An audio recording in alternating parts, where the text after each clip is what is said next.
வணக்கம். இந்த வீடியோவில் வந்து பார்த்தீங்கன்னா hlookup எப்படி போடுறதுன்னு தான் பார்க்க போகிறோம்.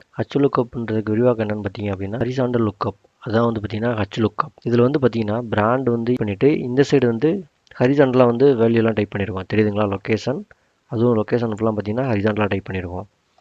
சேல்ஸ் நம்பரும் பாருங்களேன், இந்த சைடு டைப் பண்ணியிருப்போம். சரிங்களா? இப்போது நார்மலாக ஒரு இடத்துல வந்து பார்த்தீங்கன்னா டைப் பண்ணும்போது எப்படி டைப் பண்ணுவாங்கன்னா பிராண்டுன்னு போட்டு, அதாவது வெர்டிக்கல் லுக்கப்பில் வரும் எல்லாமே. நீங்கள் hlookup போட்டு நீங்கள் ஈஸியாக எடுத்துடலாம். இப்போ இதே இந்த மாதிரி டைப் பண்ணியிருந்தாங்க அப்படின்னா இதுக்கு வந்து நீங்கள் hlookup போட்டு யூஸ் பண்ணிக்கலாம். சரிங்களா? அது எப்படின்றத இந்த வீடியோக்குள்ள பார்க்கலாம். வாங்க வீடியோக்குள்ள போகலாம். இப்போது hlookup வந்து நம்ம இங்கே ஒரு சின்ன இது டைப் பண்ணி வச்சுருக்கோம். Brand, location, sales number. சரிங்களா? இப்போது இந்த இடத்துல நான் எம்ஐ, அது என்ன பிராண்டோ அந்த பிராண்டை இங்கே டைப் பண்ணேன் அப்படின்னா ஆட்டோமேட்டிக்காக இந்த இடத்துல எனக்கு சேல்ஸ் நம்பரும் லொக்கேஷனும் வரணும் அப்படின்னு நினச்சிங்க அப்படின்னா அதுக்கு இந்த ஃபார்மில் நீங்கள் யூஸ் பண்ணலாம். அதுக்கு என்ன பண்ணணும் அப்படின்னு கேட்டிங்கன்னா ஈக்குவல் போட்டுங்க, hlookup டைப் பண்ணிவிட்டு ஓப்பன் ப்ராக்கெட் கொடுத்துருங்க. கேட்ட உடனே பார்த்தீங்கன்னா லுக்கப் வேல்யூன்னு ஒரு வேல்யூ கேட்கும். லுக்கப் வேல்யூனா நீங்கள் எதை வச்சு எடுக்க போகிறீங்க அப்படின்னு கேட்குது. சரிங்களா? நமக்கு இந்த எம்ஐன்றதை வச்சு தான் எடுக்க போகிறோம். ஸோ இதை கிளிக் பண்ணிவிட்டு கமா போட்டுருங்க. அதுக்கடுத்து டேபிள் அரேன்னு கேட்குது.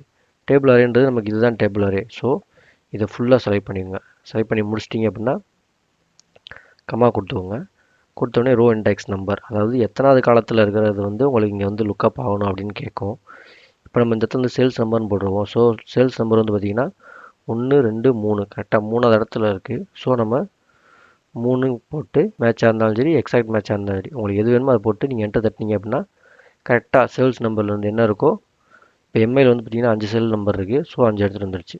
இப்போ நம்ம லொக்கேஷனுக்கு போகிறோம். அதே மாதிரி ஈக்குவல் போட்டுங்க, hlookup டைப் பண்ணிக்கோங்க. டைப் பண்ணிவிட்டு ஓப்பன் ப்ராக்கெட் கொடுத்துருங்க. எந்த வேல்யூ கேட்கும், நம்ம இதை வச்சு தான் எடுக்க போகிறோம். ஸோ இதை கிளிக் பண்ணிக்கோங்க. இந்த டேபிள் கிளிக் பண்ணிவிட்டு கம்மா. அடுத்து அதே மாதிரி தான் டேபிளை ஃபுல்லாக செலக்ட் பண்ணிக்கோங்க. செலக்ட் பண்ணிவிட்டு மறுபடியும் கம்மா, ரோ இண்டெக்ஸ் நம்பர், அதாவது எத்தனை இடத்துல இருக்க நம்பர்ஸ் வந்து எடுத்து வந்து காமிக்கணும் அப்படின்னு கேட்குது. ஸோ நமக்கு லொக்கேஷன் தான். ஸோ நம்ம லொக்கேஷன் வந்து பார்த்திங்கன்னா 2வது இடத்துல இருக்குது. தான் ஃபஸ்ட்டு, செகண்டு, தேர்டு. சரிங்களா? ஸோ லொக்கேஷன் 2வது இடத்துல இருக்குது. 2ன்னு போட்டு கம்மா போட்டு நீங்கள் ட்ரூ போட்டிங்க அப்படின்னா கரெக்டாக வந்து மதுரை இங்கே வந்துடும். இப்போ இந்த இடத்துல வந்து பார்த்திங்கன்னா நீங்கள் இதுக்கு பதில் ஓப்போ அப்படின்னு போட்டிங்கனாலும் கரெக்டாக வந்து பார்த்திங்கன்னா நம்பர்ஸ் வந்து மாறிக்கிறோம். அதேமாதிரி ஆப்பிள். சரிங்களா? இதுதான் வந்து பார்த்திங்கன்னா hlookup. hlookup பற்றி தெரியாதவங்க இதுக்கு முன்னாடி நம்ம சேனலில் வந்து வீடியோ போட்டிருக்கோம். தெரியாதவங்க அங்கே போய் hlookup பார்த்து தெரிஞ்சுக்கோங்க. சரிங்களா? நன்றி, வணக்கம்.